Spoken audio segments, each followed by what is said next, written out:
Baka mamaya, promo lang yan. Baka magtataas ka ng presyo sooner or later. Gaano kalakas yung pinakamalakas na store ng Yummy Yes? Maabot na 250,000. Yummy Yes, sinimulan na ang taon sa pagtulong sa mga gustong kumita gamit ang kanilang konsepto. 200,000 isang buwan. Yes, boss. At araw lang, boy!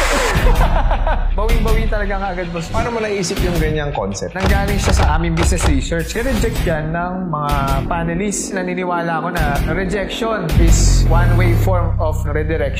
Ano pakiramdam, Jerome, na nakatulong ko sa maraming tao? Ito yung siguro yung purpose ko, lumabas tong business concept na to para makatulong din sa ibang tao na gusto magsimula ng negosyo. It doesn't take money to make more money.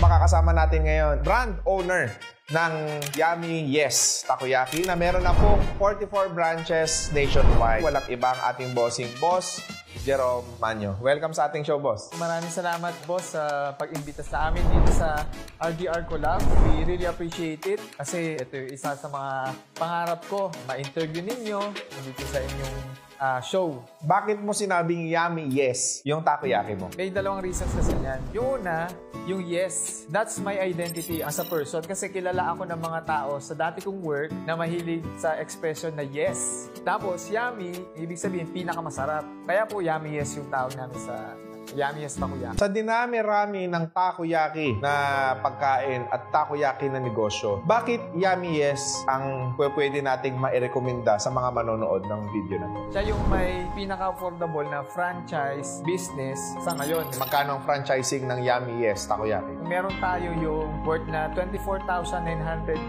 pesos. 24,000 lang? Yes, boss. May kiosk na yun. Kasama na dun yung gamit, supplies, tapos yung training, franchise certificate, franchise agreement, certificate of training, at saka syempre yung business system.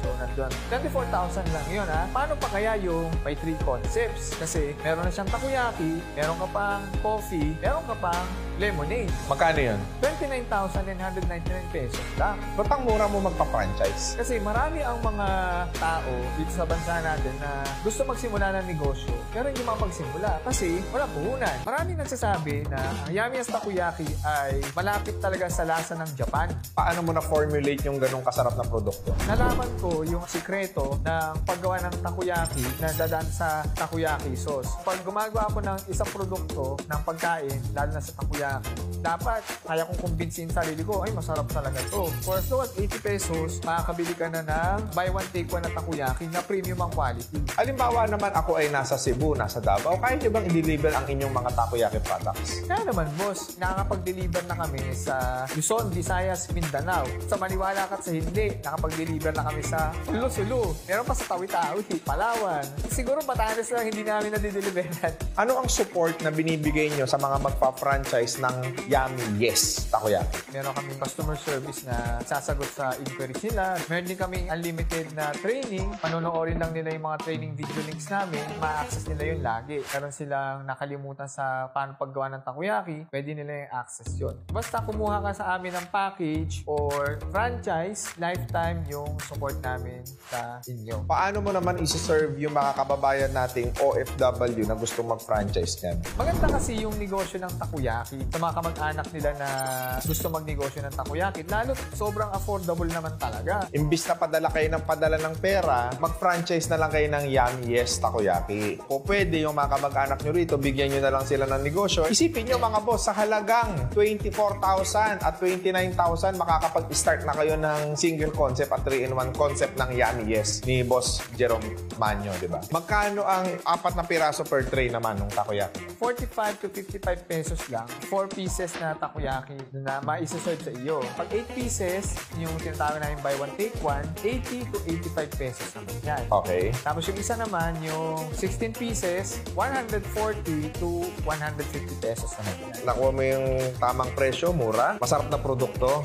Gaano kalakas yung pinakamalaking store ng Yummy Yes? Sa isang buwan, maabot na 250,000. Nangapital ako ng 24,000, nakabenta ako ng 200,000 isang buwan. Yes, boss. Anong lugar to? Sa Cabuyao, Laguna. Kumain siya sa amin ng isang takoyaki business. Nung nagtayo siya doon, kinakabahan pa siya nung una na baka hindi mag-click ko kasi tignan mo yung mga kiosk nila, ang gaganda. Kasi boss, sa mall na yun, karamihan na lang kapaligid sa kanyang kiosk, magaganda. Siya lang yung, sakto lang. Siya pa yung dinumog talaga. Naka 200,000 siya isang buwan? Yung first day niya na yun, ang sales niya, 13,000. Pero yung magkano kinuha, boss? 22,000. Eh di ilang araw lang bawin niyo na yung puhunan. 3 araw lang, bawi. Kasi mura lang ang kapital eh. Sobra. Bawing-bawi talaga kaagad, boss. Yung isang katabing tenant, nagtanong. Sinabi ko na 22,000 lang. Para siyang nanghina. Kasi yung Diyos niya, kinuha niya ng 500,000. Ang feasibility study niyo niyan, ilang buwan bago mabawi yung puhunan ng 24 tsaka 29,000? 2 to 3 months lang. Dapat bawi yan. Paano mo naisip yung ganyang concept? Yung concept na yan, nanggaling siya sa aming business research kasi nag-aral ako ng master's degree sa business administration. Noong una talaga, yung business research yan, nireject yan ng mga panelists. Bakit? Mahirap mag-interview ng mga franchisees, mahirap mag-interview rin ng mga franchisor kasi pag gagawa ng business research, kailangan mo interviewin yung mga tao na yun. Totoo naman. Ang ginawa ko, tinabi ko muna. Hindi natin magagamit ngayon yan. So ngayon, gumawa ko ng panibagong business research na related sa work ko. Inaral mo talaga. No? Yes, boss, inaral ko talaga. Gusto ko kasing matikman ng buong Pilipinas ang aking takoyaki. Makatulong rin sa mga taong gusto magsimula ng negosyo sa napaka-affordable na halaga. Hindi ka naniwala dun sa feedback sa'yo. Ang ginawa mo, tinesting mo talaga sa totoong negosyo. Rejection is one-way form of redirection. Nagulat ako, mas naging successful pa po yung business concept ko na ginawa. Tawag ko sa business concept ko, business package partnership concept. Nung pandemic, marami nawala ng trabaho. 47% ng employment sa Pilipinas nagkaroon ng layoff. Ang dami nawala ng trabaho. Ngayon, naghahanap syempre ang mga nawala ng trabaho ng mapagkakakitaan. Ito na, lumabas na yung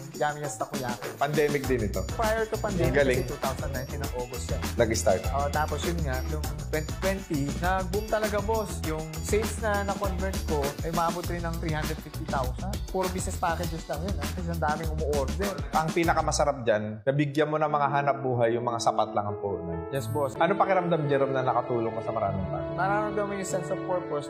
Ito yung siguro yung purpose ko na kaya ako nandito, kaya lumabas yung business concept na to. Kasi para makatulong din sa ibang tao na gusto magsimula ng negosyo at gusto magkaroon ng pagbabago ng mindset. Sabi nga ni Robert Kiyosaki, it doesn't take money to make more money. Kasi boss, naniniwala ako regarding sa business, merong dalawang bagay para makapag-start ka ng business. Yung isa, kailangan passion. Kahit wala kang pera, basta passionate ka sa ginagawa mo, makaka-build ka ng negosyo. Yung isa naman, opportunity. Doon pumasok kasi yung Yami-Yes Takoyaki. Yung nakita namin yung opportunity na Kayang magnegosyo ng mura ng tao. tawag. Please do follow Yami-Yes Takoyaki na nandyan ngayon sa inyong screen para kayo po ay diretso nang makapag-message sa kanila para sa kanilang franchising opportunity. Nagsisimula ang kanilang puhunan sa 24,999 and 29,999 pesos. E bago tayo matapos, Boss Jerome, ano yung last message mo sa ating mga viewers? Message ko rin sa mga nanonood ngayon, pwede ka mapagsimula ng iyong negosyo sa napaka-affordable na halaga. Kaya kung